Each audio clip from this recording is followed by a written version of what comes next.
Gegužės 8. Jungtinių valstijų lėktuvnešių grupė, vadovaujama JAVS George H.W. Busho, užblokavo Omano įlanką. Iš 10 stovinčių laivų 2 išsiskiria iš kitų. Jie lėtai užtikrintai juda link netoliese esančio Irano uosto. Tai yra su Irano vėliava plaukiojantys naftos tanklaiviai MT, MTC Star 3 ir MTC Sevda, kurie abu šiuo metu tiesiogiai pažeidžia griežtas Jungtinių valstijų karinio jūrų laivyno taisykles. Hormūzo sąsiaurio blokada. Praėjo daugiau nei 3 savaitės nuo tada, kai ši blokada buvo paskelbta. Kiekvienas prekybinio laivo kapitonas, keliaujantis per šią teritoriją, jau žino sąsiaurio taisykles ir jų laikymosi svarbą. O jei jie nesilaiko, JAV karo laivai laukia, eskadriniai minininkai budi paviršiuje, o naikintuvai sklando debesyse viršuje. Kiekvienas kapitonas regione žino, kad grėsmė yra visai reali. Tačiau Sea Star 3 ir Sevda nesustoja. Jie toliau juda link savo tikslo, o amerikiečių FA-18 Super Hornet naikintuvas suka ratus virš jų. Įsakymas ateina iš Jungtinių valstijų centrinės vadavietės CENTCOM. Irano tanklaiviai turi būti nedelsiant padaryti nebeveiksnus, o nesunaikinti. Tai svarbus skirtumas. Ne tai, kad JAV negalėtų susprogdinti šių laivų ar nuskandinti jų į sūrias gelmes. Tačiau tai nėra priešo karo laivai, tai komerciniai tanklaiviai su įgulos nariais, kurie tiesiog atlieka savo darbą ir vykdo įsakymus iš viršaus. JAV nereikia žudyti civilių ar skandinti laivų, kad perduotų žinutę, tačiau ji negali leisti jiems tęsti. Per kelias minutės FA-18 leidžiasi link pirmojo iš 2 laivų, pasiruošę smogti su nepriekaištingu tikslumu. Variklio patalpa yra stipriai šarvuota, todėl pilotui reikia tiesioginio kelio prie varomosios sistemos, neliečiant išorės. Jo taikinys – 6 pėdų pločio išmetimo vamzdis. Priartėjęs prie taikinio, Super Hornet pilotas užrakina taikymo kompiuterį ir paruošia itin tikslų lazerių valdomą bombą. Karinis laivynas nenorėjo imtis tokio rizikingo smūgio, tačiau jie buvo priversti tai padaryti. Lygiai prieš 10 savaičių, vasario 28-ąją. JAV ir Izraelis pradėjo tiesioginį karą su Iranu, kurio metu buvo nužudytas šalies aukščiausiasis lyderis Ajatola Ali Chamenėjus. Per kitas dienas ir savaitės didžioji dalis Irano kariuomenės buvo sunaikinta ir likus vos kelioms galimybėms, šalis ėmėsi blokuoti laivybą per Hormūzo sąsiaurį, vienas svarbiausių pasaulio jūrų kelių, kuriuo teka 20% pasaulinio naftos tiekimo. Tūkstančiai laivų liko įstrigę, o naftos kainos šoko į viršų. JAV bandė įvairias strategijas, kad pralaužtų blokadą ir vėl atvertų sąsiaurį. Situacija dramatiškai pasikeitė balandžio 12-ąją, kai JAV viceprezidentas J.D. Vance'as paskelbė, kad siūlytos Pakistano taikos derybos tarp JAV ir Irano pajėgų žlugo, kad abi pusės nesugebėjo pasiekti susitarimo ir kad tai yra daug blogesnė žinia Iranui nei JAV. Ta pačią dieną prezidentas Donaldas Trumpas išsamiai paaiškino, ką ta bloga žinia reiškia Iranui, paskelbdamas, kad JAV pajėgos oficialiai perima Hormūzo sąsiaurio kontrolę. Jis pridūrė, kad JAV pradės naikinti minas, kurias Iranas buvo padėjęs sąsiauryje, o kitą dieną jo planas buvo įgyvendintas. CENTCOM aiškiai pareiškė, kad visi laivai, įplaukiantys ar išplaukiantys iš Irano uostų ar pakrančių zonų, bus sustabdyti, o visi kiti laivai galės laisvai tęsti keliones į bet kuriuos ne Irano uostus regione ir iš jų. Blokados organizavimas siaurame, bet itin įtakingame ir aršiai ginčijamame vandens kelyje nėra lengva užduotis, todėl JAV negailėjo lėšų, kad tai įvyktų. JAV dislokavo tūkstančius karių, 100 orlaivių ir daugiau nei 12 didelių karo laivų. Tokia jėga turėjo būti pakankama įvaryti baimę į bet kurio kapitono ar vado širdys, net jei jis tik svarstytų galimybę nepaklusti amerikiečių įsakymams. Tačiau netrukus pasirodė pirmieji nepaklusnumo veiksmai. Nepaisant didžiulio sudėtingumo įvedant ir vykdant blokadą Hormūzo sąsiauryje, praktiškai tai veikia gana paprastai. JAV stebi vandens kelius naudodamos savo orlaivius ir karinio jūrų laivyno flotilę, ieškodamos bet kokių taisyklės pažeidžiančių laivų. Jei pastebimi tokie laivai, jiems išduodamas įspėjimas. Logiška, kad jie turėtų paklusti tam įspėjimui ir jokių tolesnių veiksmų imtis nereikėtų. Būtent taip ir įvyko iš pradžių. JAV pajėgos perėmė ir nukreipė 10 laivų, sustabdydamos 10 milijonų barelių Irano naftos srautą. Tačiau balandžio 19-ąją, vos po savaitės po Trumpo pranešimo, atėjo pirmasis didelis blokados išbandymas. Laivas MV Tuska matomas plaukiantis tiesiai Irano uostamiesčio Bandar Abbaso link. Tai yra Panamax dydžio konteinerinis laivas, kurio bendras tonažas viršija 66 000 tonų, o ilgis daugiau nei 960 pėdų. Tai tikras jūrų monstras, galintis gabenti milžiniškus kiekius krovinių visame pasaulyje. Pastebėjus šį milžinišką laivą, atvirai nepaisantį blokados, JAV pradeda laikytis nustatytos tvarkos.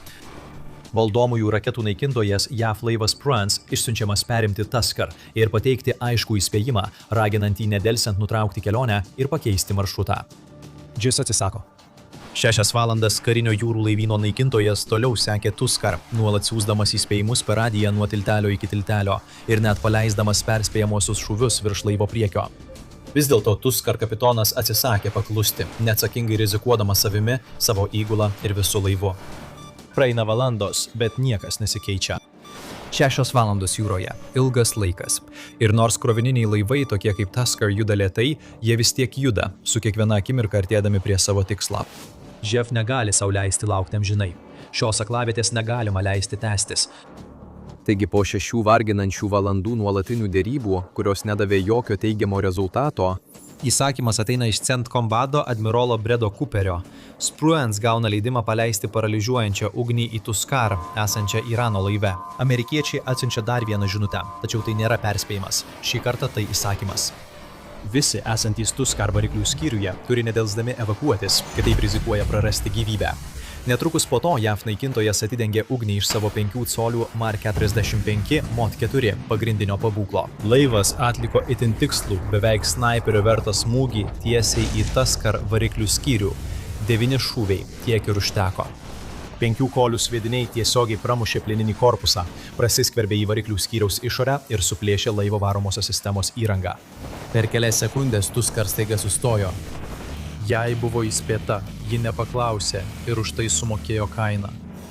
Praėjus vos pusį valandos, JAV jūrų pėstininkai iš 31-ojo jūrų ekspedicinio vieneto MIU atskrido sraigtasparniu prie laivo.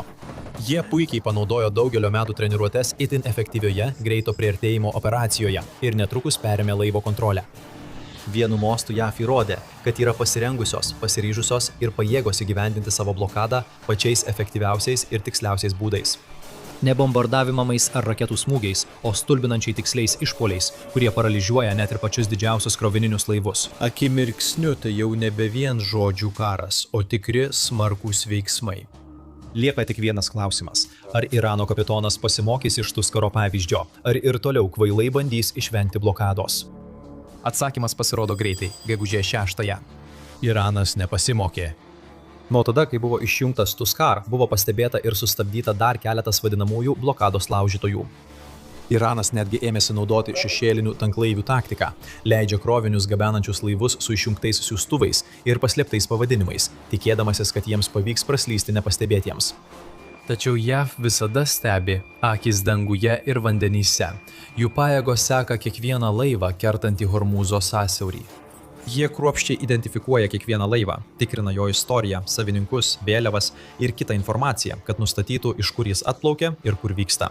Ir jie ką tik pastebėjo dar vieną Irano laivą, bandantį praslysti pro blokadą. Šį kartą MT Hazna, milžiniškas naftos tanklaivis, ilgesnis nei 300 metrų. Ji plaukia tarptautiniais vandenimis link kito Irano uosto Omano įlankoje. Amerikiečiai jau puikiai žino šią rutiną. Laivas išsiunčiamas perimti Hazna ir išsiunčiama pirmoji įspėjamoji žinutė.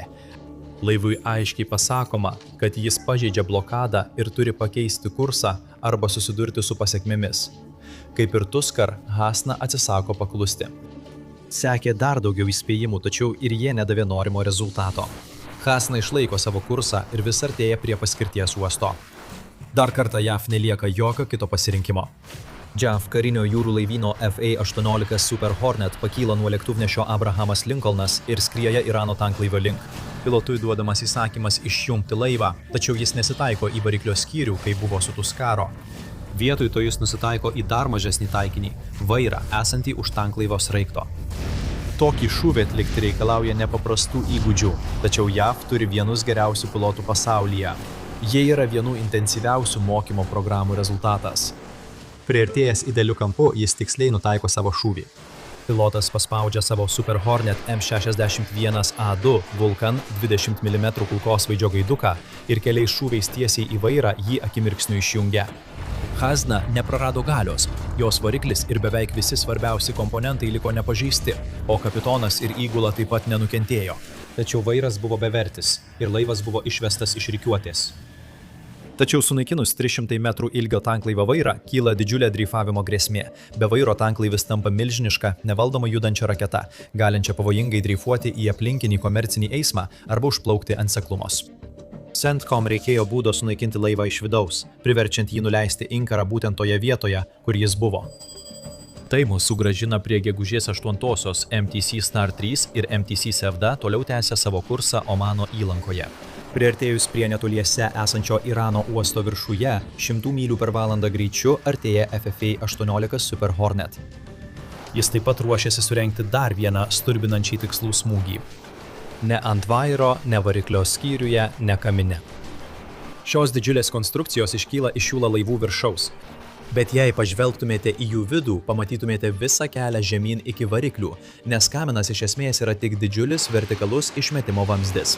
Jei įmestumėte bombą į tą vamzdį, ji nukristų tiesiai iki variklių, sunaikindama svarbes vidinės dalis, tokias kaip išmetimo vožtuvai ir cilindrai, nė nesulaužęs laivo korpuso. Šiuolaikiniai jūrų varikliai yra itin jautrūs bet kokiems staigiems slėgio pokyčiams. Ir šis smūgis akimirksniu įjungtų laivo avarinio stabdymo protokolus, staigiai sustabdydamas laivą. Norint įvykdyti tokį smūgį, negalite pasikliauti bet kokia sena bomba. Jums reikia tokios, kuri būtų valdoma vienomis geriausių pasaulyje valdymo technologijų. Būtent tuo ir pasižymi Hornet. Jis aprūpintas GBU-54 lazerinėmis JDM bombomis. Iš pradžių tai buvo paprastos 500 svarų bombos be jokių valdymo sistemų, todėl pilotai turėdavo idealiai apskaičiuoti numetimo laiką, kad bent jau turėtų menką viltį pataikyti į taikinį.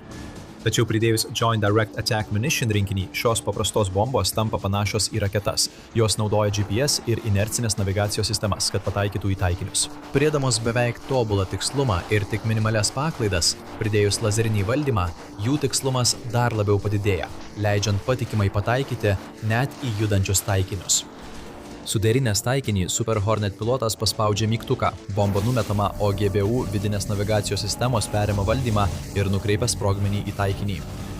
Jei bomba nukryps nuo taikinio net keliais centimetrais, ji gali pataikyti į laivo antstatą arba denį, sukeldama šimtus aukų. Tačiau taip nenutinka. Bomba pataiko tiksliai ten, kur ir turi, tiesiai į dūmtraukį.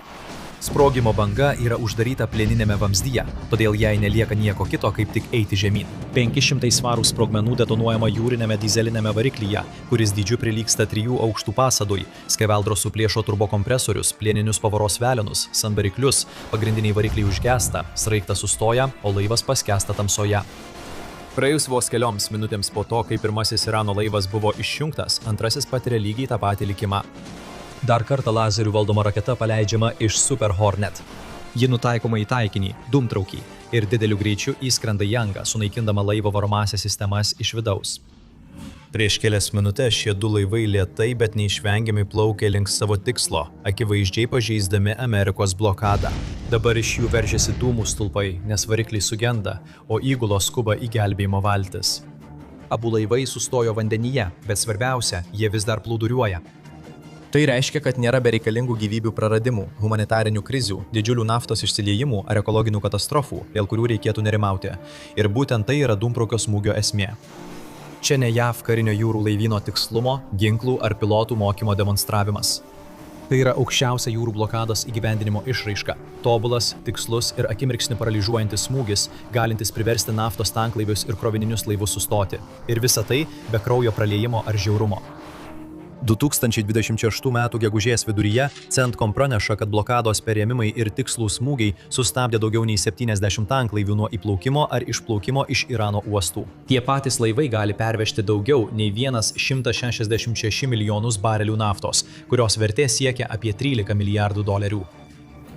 JAV karinis jūrų laivynas paralyžiavo tą laivyną, naudodamas $60 milijonų vertės naikintuvus. Bet ką daryti, jei neturi karinio jūrų laivyno? Kai Vladimiras Putinas smogė savo $8 milijardų šešėliniam laivynui, Ukraina nenaudojo naikintuvų. Jie panaudojo $20 000 vertės žaislą. Pažiūrėkite, kaip jiems tai pavyko, paspaudę žemiau esantį vaizdo įrašą ir susitiksime kitame The Battlefield Show epizode.